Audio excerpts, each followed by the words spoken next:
Hope you've had a good week. Welcome to this week's Seconds Out. Now, my guests this week have both been on the first series, so it's going to be interesting to have them both on at the same time. It's Big Joe Egan.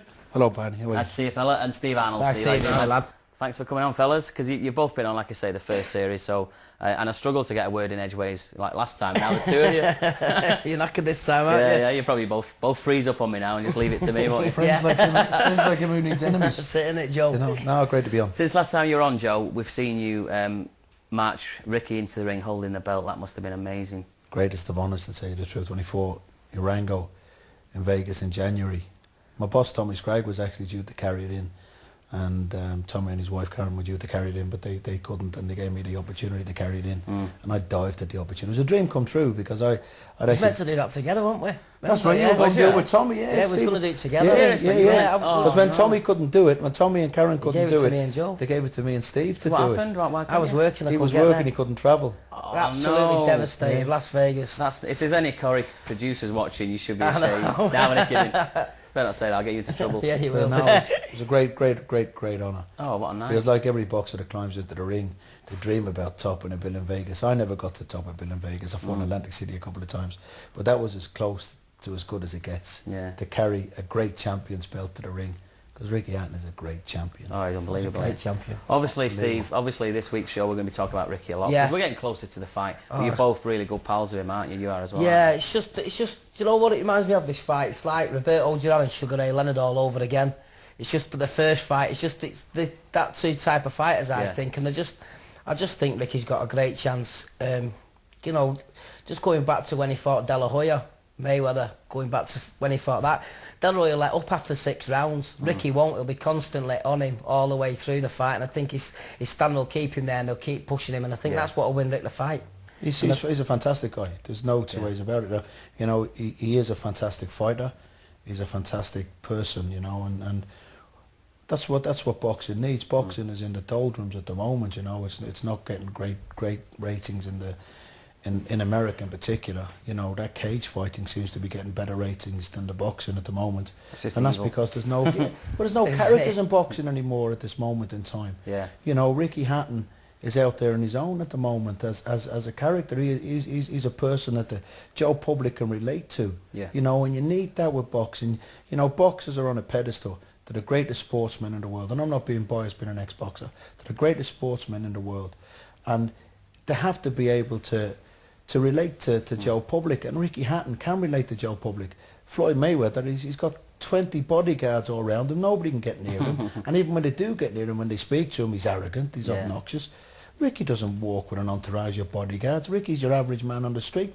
You know that you can approach. I got in trouble last time we slagged off Mayweather, but my guests are all right saying it. I told them a few things and I was told not to, so I'm just like, no, I'll let you. It's true though what Joe's saying. I mean, I totally agree with him. You know, I think, you know, boxing would lose if Ricky Hatton lost, but I don't see it happening. I see Ricky winning all the way. I do.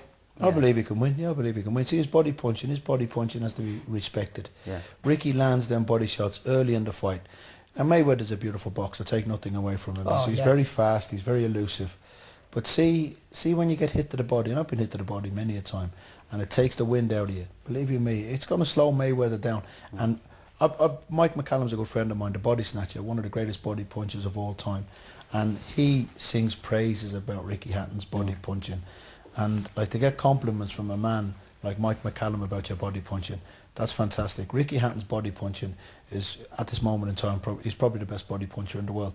And he sinks them into Mayweather early on, 2nd, 3rd, 4th round, takes the wind out of him. From round 6 onwards, Mayweather won't be moving as fast, and then Ricky will take over. See, he's dancing. Listen, without a shadow of a doubt, Ricky's gonna. I believe he can win. I've been over to Rick, like, you know, when he's not been fighting, you know, to watch Pereira fight and stuff, and the Americans absolutely love him. You know, they love how he fights. When they come up to him, they say, "Oh, you're so tough, Head," and give it all that stuff. Are there a lot of Welsh over there? Yeah. Yeah, they're all Welsh. Yeah, most of it. Yeah, but they do. The Yanks love him as well. You know, so I think he'll have a lot of American supporting out there as well, not just as such as the Brits. Yeah, and a lot of the Mexican fan base, I think, because he fights, his style of fighting is very much like a Mexican. So, you know, He's tan. in his time.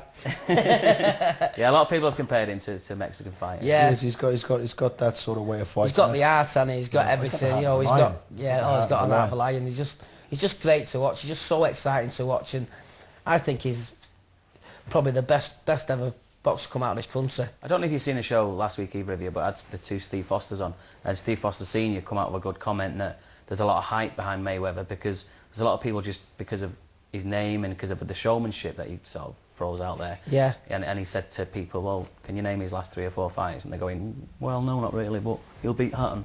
You know, some are just coming out with boxing opinions. You know what you mean. I just think he's got too much arrogance about him. I don't think he's a good ambassador for boxing at all, Mayweather. I think the way he conducts himself isn't a nice way of conducting yourself, you know. Yeah, I think it shows you lack of respect to a lot of fighters. You know what I mean? Darrell's an absolute legend, and now we spoke to him last time, and how he was with him. Didn't come across very good for the Mayweather camp, to be honest, did it? Yeah. Not really, no. Oscar De La Hoya's, you know, a lovely man. Comes over as a gentleman. A great fighter, a lovely person. And Mayweather showed him so much disrespect. Yeah. And I was doing exactly the same to Ricky. I know you've got to hype a fight, but a fight like this doesn't need hyping. You know, you've got two of the unbeaten superstars of boxing. Well, Ricky Hatton, the superstar of boxing. Mayweather, I don't think he's a superstar. Right, Steve, on this show, it's part 2 of Seconds Out. Now I'm joined this week by 2 lads, as I said, that have been on the show before. It was more fun having you on together, fellas. Yeah, me and Joe, we met about 4 or 5 years ago, wasn't it, when the Accelerate, was it that long ago, Joe? 4 or 5 years ago, Ricky introduced us. Yeah, when Ricky fought Oliveira's at Excel Arena, and we just hit it off there and then, you know, because we're both big boxing fans. And yeah. Anyone